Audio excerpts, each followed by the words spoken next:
मोदी ने क्यों नहीं किया यूक्रेन का समर्थन? 24 साल पुरानी कहानी है। जो राम को लाए हैं वो युद्ध के बीच से कई जिंदगियां बचा लाए। मोदी है तो मुमकिन है। दुनिया ने फिर देखा, समझा और परखा। यूक्रेन में फंसे हिंदुस्तानियों की जान बचा रहे मोदी, लेकिन भारत में मोदी विरोधियों को पेट में दर्द हो रहा। यूएन में 2 साल पहले मोदी ने दे दिया था जवाब, भारत युद्ध नहीं बुद्ध का देश है। यूक्रेन में महंगी महंगी लग्जरी गाड़ियां हैं, लोग लाखों करोड़ों कमाते हैं, लेकिन उसी यूक्रेन को पीएम मोदी से मदद मांगनी पड़ी, क्योंकि यूक्रेन के पास प्रधानमंत्री तो है पर मोदी जैसा एक मजबूत नेता नहीं है। भारत का रवैया ऐसा क्यों है जिससे लगता है कि वो रूस की तरफ झुक गया है? दरअसल रूस भारत को S-400 और AK-203 असॉल्ट राइफल देने वाला है। भारत के कहने पर ही रूस ने पाकिस्तान को S-400 देने से इनकार कर दिया। रूस भारत का सबसे विश्वसनीय और पुराना साथी रहा है, लेकिन अमेरिका की पॉलिसी रही अमेरिकन फर्स्ट और H-1B वीजा पर अमेरिका का हाल के सालों में रुख नर्म नहीं पड़ा, जो भारत के खिलाफ जाता है।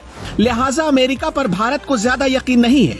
अगर वाजपेयी जी होते तो आज ये सब देखकर खुश होते कि उनको आदर्श मानने वाले प्रधानमंत्री नरेंद्र मोदी ने 1998 का एक हिसाब बराबर कर लिया।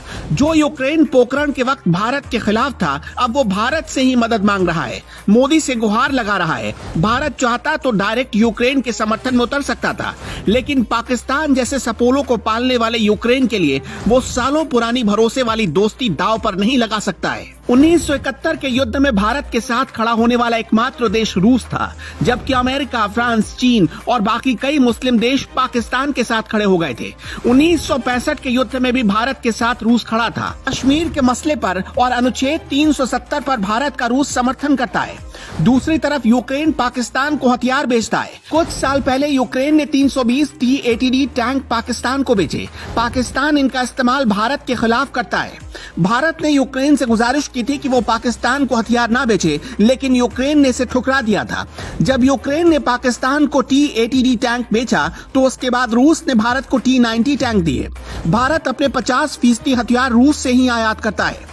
भारत अमेरिका से करीब $3.4 अरब का हथियार खरीदता है, लेकिन फिर भी ये इतनी बड़ी डील नहीं है कि रूस से हथियारों की खरीद की बराबरी कर ले। नाटो देश चाहते हैं कि भारत खुलकर रूस का विरोध करे, लेकिन भारत ऐसा नहीं करेगा। पीएम मोदी अक्सर कहते रहते हैं कि भारत युद्ध नहीं बुद्ध को मानने वाला देश है।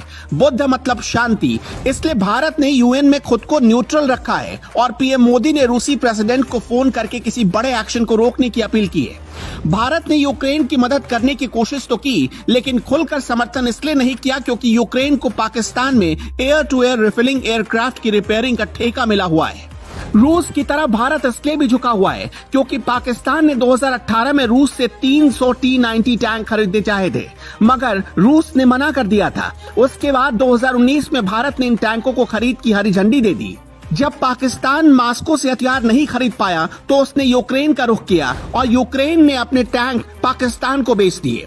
अब बाइडेन से लेकर यूक्रेन तक सबको यह एहसास होने लगा है कि मोदी कैसे और क्यों विश्व नेता बन रहे हैं। भारत को हल्के में लेने वालों मोदी ने नहीं, वक्त ने उन्हें खुद जवाब दिया है। आज इतिहास बदल रहा है। वैसे आप क्या सोचते हैं? रूस और यूक्रेन की लड़ाई के बीच भारत को किसका समर्थन करना चाहिए?